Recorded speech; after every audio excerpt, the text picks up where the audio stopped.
Allahu Akbar, Allahu Akbar. Tidak terasa kita sudah bertemu lagi dengan bulan suci Ramadan, di mana pada bulan ini orang-orang berlomba-lomba untuk memperbanyak ibadah. Karena pada bulan suci Ramadan pahala yang kita lakukan akan dilipat gandakan. Maka dari itu bulan suci Ramadan adalah bulan yang paling ditunggu oleh umat muslim. Di bulan ini kita harus memperkuatkan hati kita untuk selalu taat beribadah kepada Allah Subhanahu wa Ta'ala, berbuat baik kepada sesama, mensucikan diri dan membersihkan hati. Merupakan salah satu tindakan untuk kita berbuat baik pada bulan suci Ramadan. Mengingat keberkahan yang hanya ada di bulan suci Ramadan ini menjadikan umat Islam merasakan nikmatnya menjalani ibadah. Rasulullah SAW menegaskan bahwa dalam melakukan segala sesuatu kita harus ikhlas, termasuk bersedekah dan ibadah.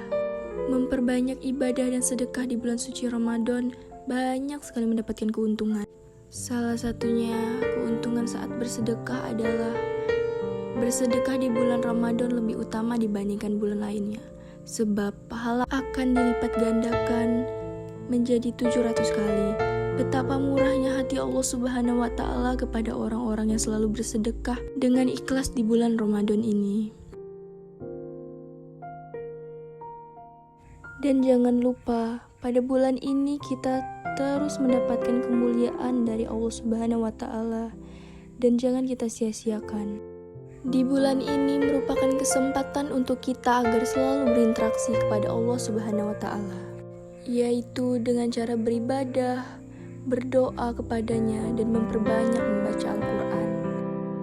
Allah Subhanahu wa Ta'ala berfirman pada bulan Ramadan, "Wahai orang-orang yang beriman, diwajibkan atas kalian berpuasa sebagaimana telah diwajibkan atas orang-orang sebelum kalian agar kalian menjadi orang yang bertakwa." Quran Surah Al-Baqarah ayat 183.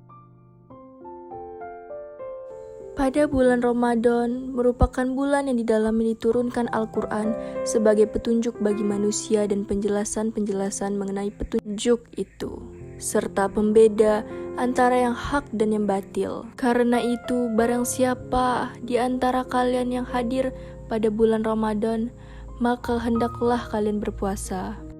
Allah Subhanahu wa Ta'ala berfirman pada Quran Surah Al-Baqarah ayat 185.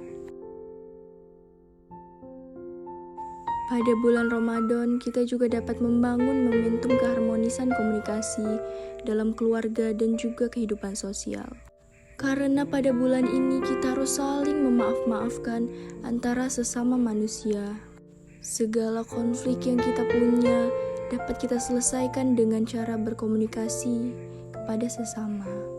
Sebagaimana sabda Rasulullah SAW, dua kebahagiaan yang didapatkan oleh orang-orang yang berpuasa, yaitu kebahagiaan ketika berbuka dan kebahagiaan ketika bertemu dengan Rabb-Nya.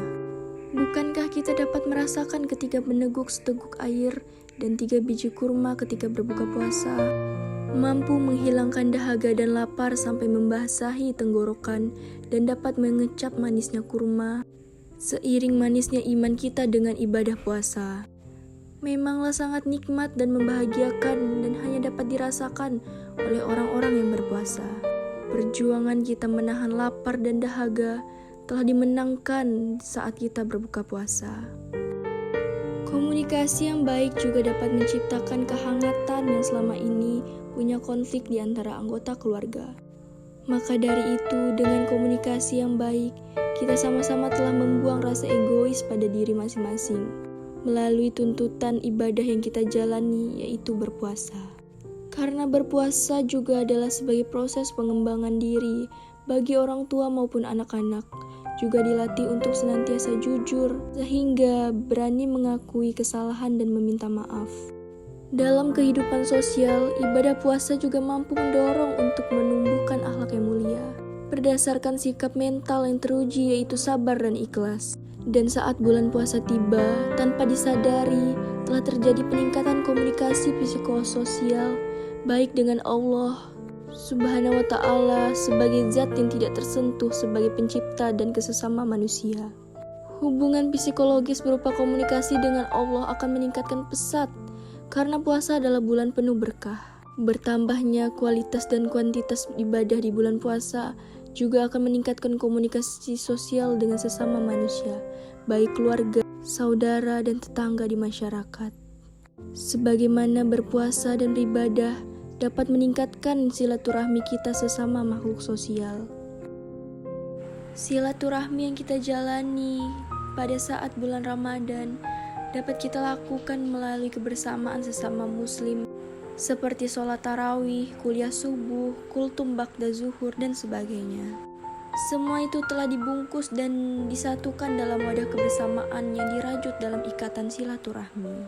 Pada bulan ini, hati seseorang muslim akan nampak begitu lapang, pemaaf, dan memiliki semangat persaudaraan yang tinggi. Tidak salah jika Ramadan juga dikatakan sebagai bulan silaturahmi, di mana saat tarawih kita dipertemukan oleh saudara-saudara kita, tetangga-tetangga kita, dan keluarga-keluarga kita. Di sanalah kita membangun komunikasi untuk bersilaturahmi, memaaf-maafkan, dan bersalam-salaman. Sebagai makhluk sosial, kita pasti membutuhkan interaksi dengan sesama. Kita tidak dapat mencapai apa yang kita inginkan dengan dirinya sendiri, karena kita menjalankan peran dengan menggunakan simbol untuk mengomunikasikan pikiran dan perasaan kita. Untuk menjalankan fungsi sosial secara maksimal, Islam menyediakan cara yang disebut dengan silaturahmi. Pelaksanaan silaturahmi akan menemukan pemaknaan puncaknya saat dilakukan oleh seseorang yang sedang menjalankan ibadah puasa. Terlebih lagi, ibadah puasa mengandung dimensi sosial yang sangat tinggi, di mana rasa lapar dan haus harus direfleksikan dalam bentuk kepedulian. Tidak hanya silaturahmi kepada makhluk sosial, kita juga harus silaturahmi kepada saudara-saudari kita yang telah meninggalkan kita.